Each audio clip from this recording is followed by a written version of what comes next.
What's the difference between a 1R, 1K, 1DK, and 2LDK apartment in Japan? If you're apartment hunting, I'll explain all of it. Welcome to Unretired in Japan, where we're documenting what life after early retirement really looks like. Let's go.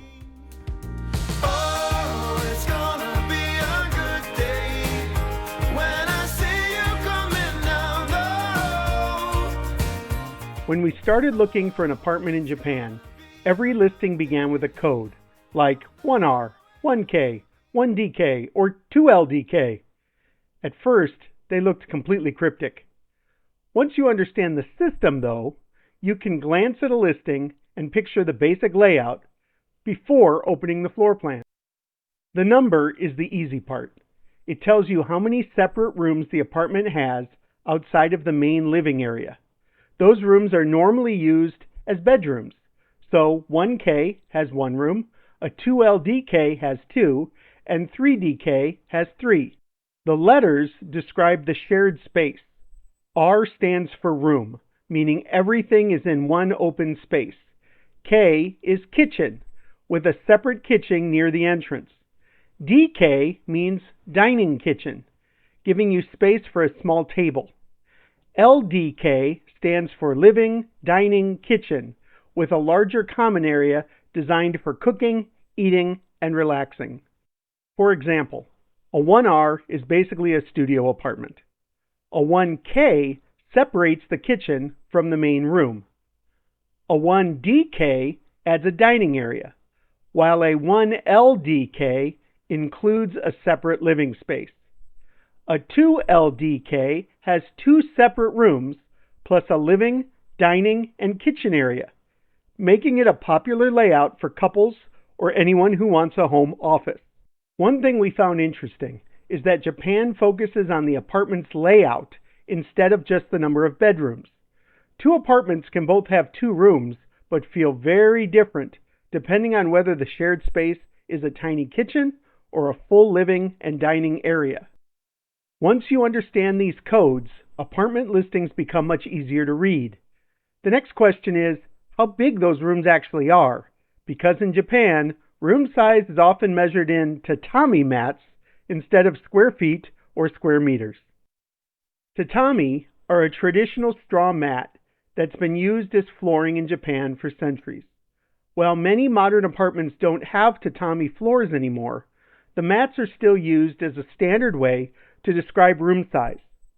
So if you see 6J, it means that the room is about 6 tatami mats in size. The most common room sizes are 4.5, 6, 8, and 10 tatami. A 4.5 tatami room is fairly compact. It works well as a small bedroom or office. 6 tatami is probably the most common size for a bedroom. 8 tatami feels noticeably more spacious, while 10 tatami is large enough to serve as a comfortable living room or large bedroom.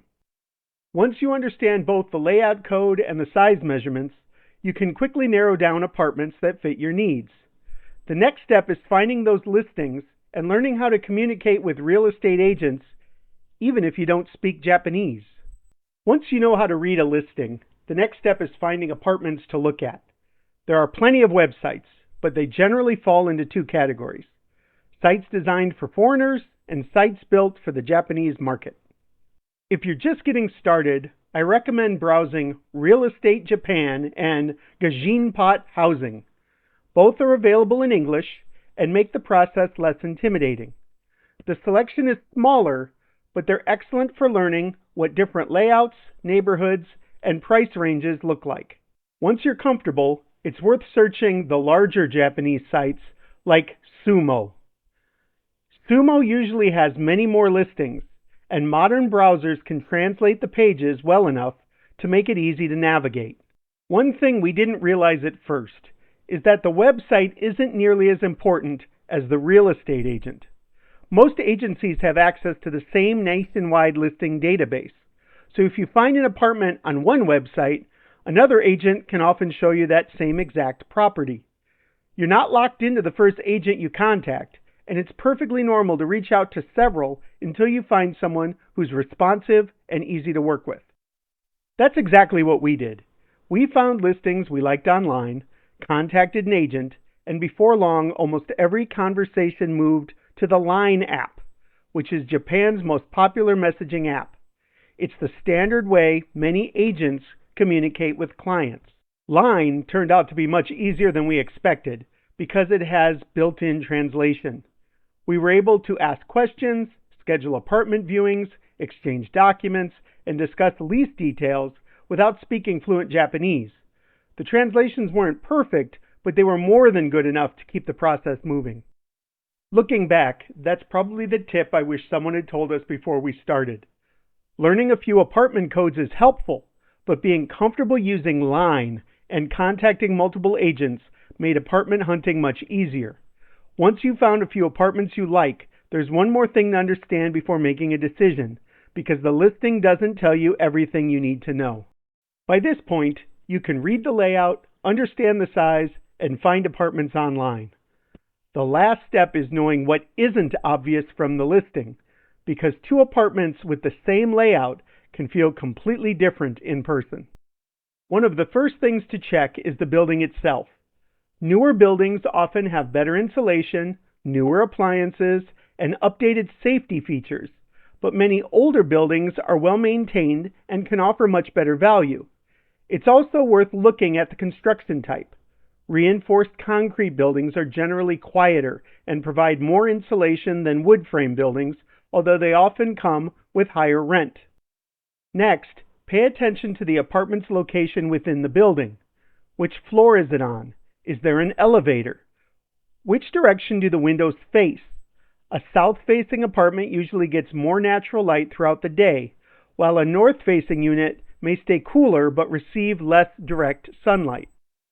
Then look at the floor plan itself. Does the bathroom include the toilet, or are they separate? Is there a place for a washing machine inside the apartment? Is there enough closet space? Does it have a balcony?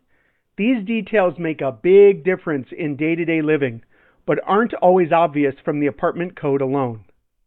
You will also want to read the listing carefully for the monthly costs and policies. Besides the rent, there may be a management fee, key money, a security deposit, agency fees, and other one-time moving costs. If you have a pet, don't assume they're allowed just because the building accepts pets. Some properties have restrictions on the size, breed, or the number of animals.